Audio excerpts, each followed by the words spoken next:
Hi friends, Prasad here for JSP Creations, and today's video is for all you beginners out there who would want to try your hands on mobile videography.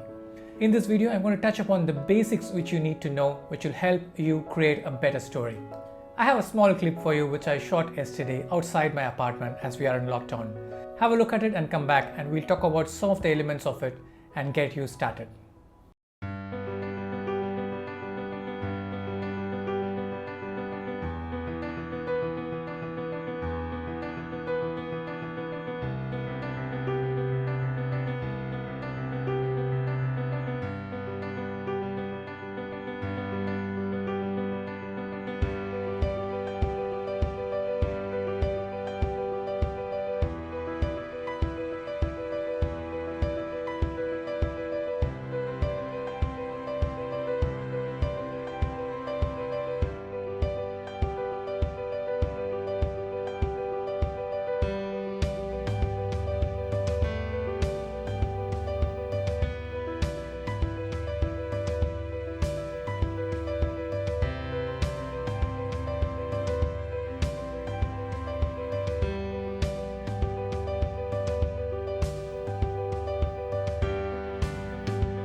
So friends, hope you liked the video.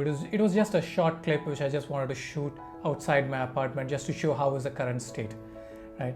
You could add more elements to make it much more interesting, but this is just a beginner guide, so I just wanted to keep it simple. Videography is all about capturing motion. So if you look at the video, there are just two things which I focused on, and that's what I want you to start trying out as a beginner. First thing is to keep your phone static and capture motion.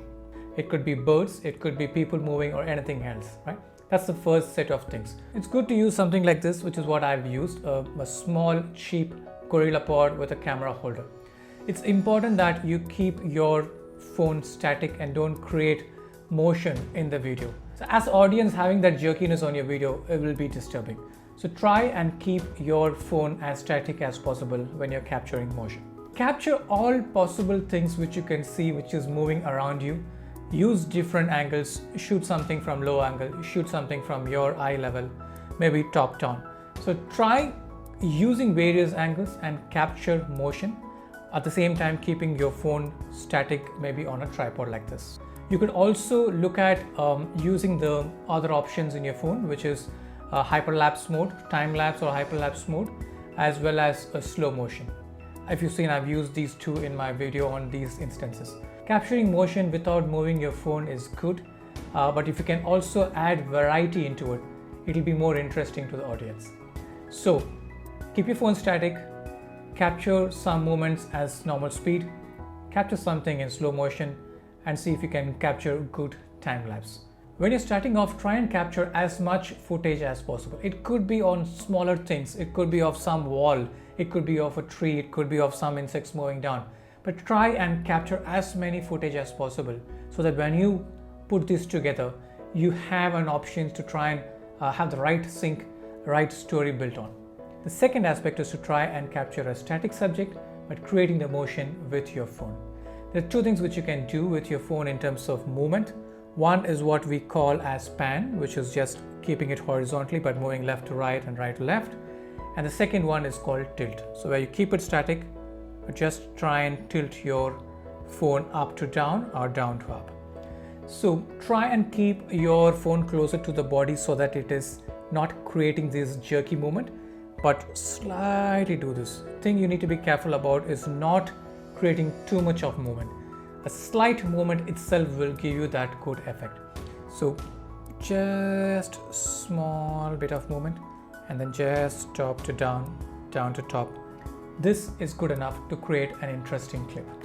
So friends, once you have captured enough footage using these two methods, try and look at all the footage and pull together things which is in a sequence.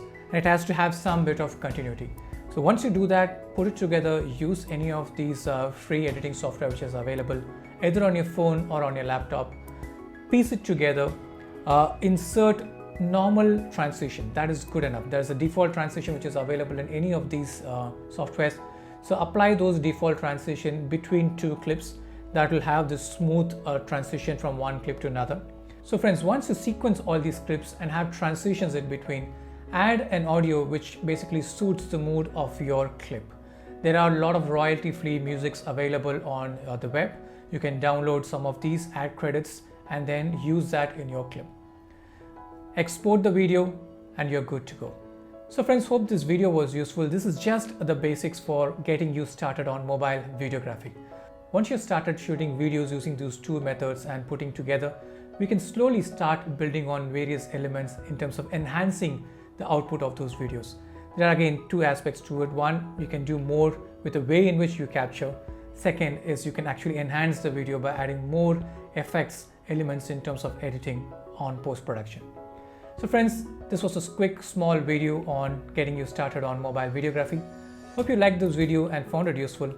Please give us a like and subscribe for more videos coming your way. This is Prasad here for JSP Creations. Thank you.